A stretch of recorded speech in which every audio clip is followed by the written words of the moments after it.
अंकेश्वर उच्च पातळी बंधारा ते ऊर्ध्वमाना प्रकल्पाच्या सर्वेक्षण कामास अखेर मंजुरी मिळाली असून अहमदपूर चाकूर मतदारसंघातील प्रत्येक शेतकरी समृद्ध होईल असा विश्वास व्यक्त करत मतदारसंघातील तब्बल 8,000 हेक्टर इतके क्षेत्र पाण्याखाली येणार असल्याची माहिती देऊन राज्य शासनाचे आभार व्यक्त करत आवाज बहुजनांचा न्यूजशी बोलताना आमदार बाबासाहेब पाटील यांनी सविस्तर माहिती दिली आहे। मी बाबासाहेब पाटील अहमदपूर आमदार। काल परवाच आपल्याला नव्यानेच एक सर्वेसाठी मान्यता भेटलेली आहे। या बॅरेजेसून अंकेश्वरच्या बॅरेजेसून अहमदपूर चाकूर मतदारसंघासाठी आपल्याला 50 दशलक्ष घनमीटर पाण्याची परवानगी उपलब्ध भेटलेली आहे। साधारणतः आपण टेक्निकल माणसं नाहीत, पण ते किती आहे थोडक्यात सांगायचा मी एक प्रयत्न करतो। इथं जे तिरू प्रकल्प आहे आपल्या मतदारसंघात, त्या प्रकल्पाच्या दीडपट म्हणजे त्याला म्हणतात की 50 दशलक्ष घनमीटर ते पाणी परवानगी आपल्याला त्या गंगेच्या पात्रात जे बॅरेजेस आहे तिथून भेटलेली आहे। आणि ते पाणी उचलून आधी मनाडमध्ये टाकणार आपल्या लिंबोटीच्या धरणामध्ये नदीमध्ये, आणि मग तिथून दुसरा टप्पा तिथून जे टाकणार ते झरीपाशी वाघोलीपाशी जिथं 2 गायरान आहेत जमीन तिथं एक स्टोरेज टँक बांधणार। आणि मग तिथून जे पाणी देणार ते मोटरानं नाही, इलेक्ट्रिक मोटरानं। तर ते त्या माळाची ग्रॅव्हिटी बघून तिकडं जेवढे गावं कव्हर होईल पाण्याचा फ्लो आणि प्रेशर चेक करून साधारणतः तिकडे 5-7 गावं येतील असं माझं माहिती आहे अंदाजा, किंवा 10-12 गावं येऊ शकतात। जडाळा, बेलगाव, हाडोळी, बारकीझरी, मोठीझरी, रामवाडी, राजेवाडी, केंद्रेवाडी, म्हाळेगे कमी जास्त होऊ शकते। आणि मग त्याच्यानंतर त्या माळापासून जे इकडं खाली उताराकडे येणार आहे पाणी ते मग मोठीझरी, हनुमानजवळगा, पिंपळनेर, मग हे नागठाण्याचं डॅम येणार, भोतीगडवाडचा डॅम येणार, मग नायगाव येणार। त्याचा उतार कसा येईल मला सांगता येत नाही। त्या पद्धतीनं तिथून कोटुंबरगा, मुळकी, तेलगाव, सलगरा, आजनी, आणि हे पाणी असंच पुढे शिरूरून जाणार मोगा आणि थोडगा। साधारणतः 30-35 गावं येतील असं माझा अंदाज आहे। आता काम चालू आहे सर्वेचं, त्याचं टेंडर वगैरे झालं आहे। त्याच्यामधून आपल्याला 8,000 हेक्टर जमीन पाण्याखाली येणार, आणि तिथून जे पाणी आपण देणार आहोत ते कॅनलमधून नाही, ते पाईपलाईन वाटे प्रत्येक शेतकऱ्याला 30 एकर 50 एकरला त्या ठिकाणी बेंड सोडलं जाईल, आणि तिथे एक अशाच प्रकारचा एक हौद केला जाईल, आणि तिथून पाणी त्या शेतीला जाईल। हे सगळं ग्रॅव्हिटीनं पाणी, आणि हीच योजना बीड जिल्ह्यामध्ये वडवली तिथं झाली। काल परवा आम्ही सगळं काय दुसऱ्या कामासाठी गेला असताना 7-8 गावची लोक होती, त्या योजनेवर आम्ही गेलो। ते योजना कशी केली दाखवली, तिथून ते 9 गावाला पाणी त्या काळामध्ये मुंडे साहेबांनी केली योजना आहे, आणि 9 गावाला पाणी अशाच ग्रॅव्हिटीनं पाणी दिलं आहे। शेतकऱ्याला तिथल्या शेतकऱ्याची हितगुज केलं आहे आम्ही, आणि खूप मोठं वरदान आपल्या मतदारसंघाला होणार आहे।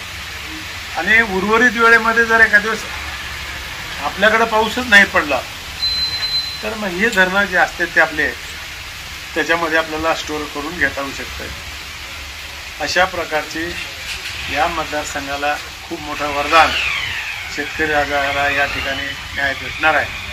आणि विशेष करून मी महाराष्ट्र सरकारचे एकनाथरावजी शिंदे साहेब, देवेंद्रजी फडणवीस साहेब आणि अजितदादा पवार साहेब, विशेष करून मतदारसंघाचा आमदार म्हणून मी यांचे गैर आभार मानतो।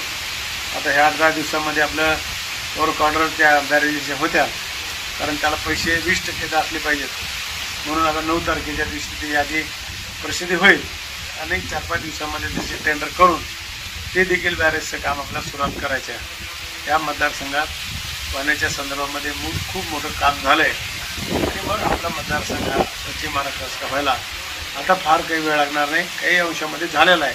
पण उर्वरित देखील मतदारसंघाला न्याय भेटून आम्हाला या ठिकाणी जनतेची सेवा करता येईल अशी या कार्यक्रमाच्या निमित्तानं सर्व जनतेला आवाहन करतो। आपल्याला माहिती असावी म्हणून मी या ठिकाणी मुलाखत आवाज बहुजनांचा त्यांना दिलेली आहे।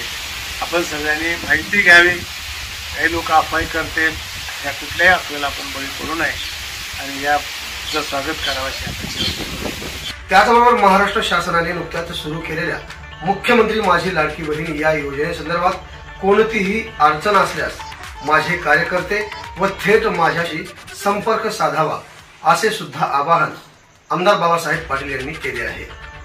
म्हणजे कालपरवाच अधिवेशन चालू झालंय.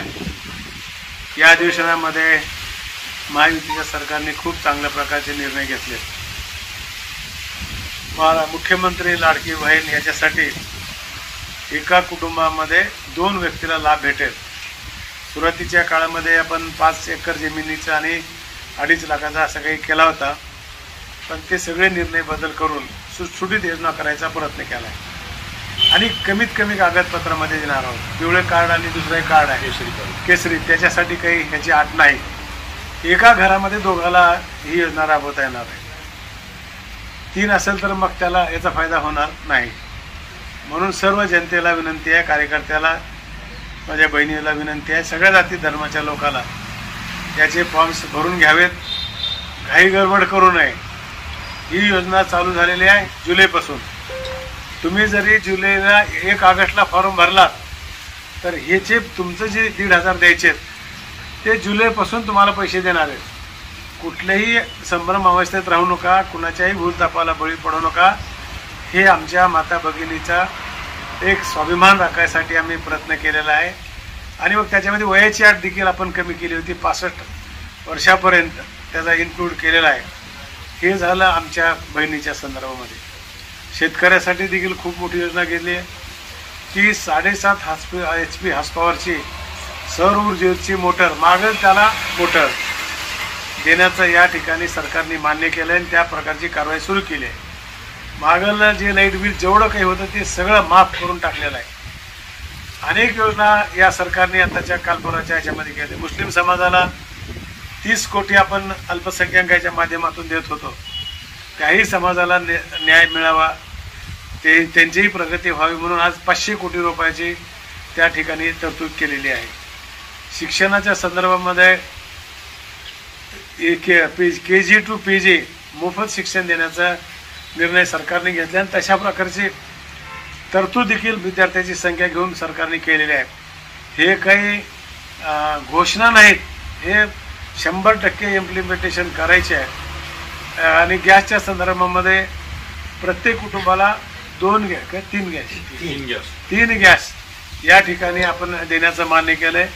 त्याचे देखील पैसे तुमच्या स्वतःच्या अकाउंटवर, हे सगळे जे पैसे ते तुमच्या स्वतःच्या अकाउंटवर पैसे जाणार आहेत आणि सगळ्यांनी या कामामध्ये लक्ष घालून मदत करावी, डॉक्युमेंट द्यावं.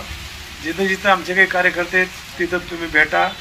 त्यांच्यावर काही समाधान होत नसेल, तुम्हाला सहकार्य होत असेल आम्हाला सांगा, आम्ही तुम्हाला मदत करून या योजनेमध्ये या मतदारसंघातल्या सर्व माझ्या माता भगिनीने या योजनेचा फायदा घ्यावा अशी आपल्याला विनंती करतो.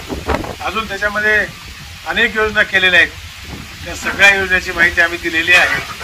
सगळ्या कार्यकर्त्यांनी या योजनेचा फायदा घ्यावा अशी आपल्याला आवाहन आणि विनंती करतो. धन्यवाद. आवाज बहुजनांचा.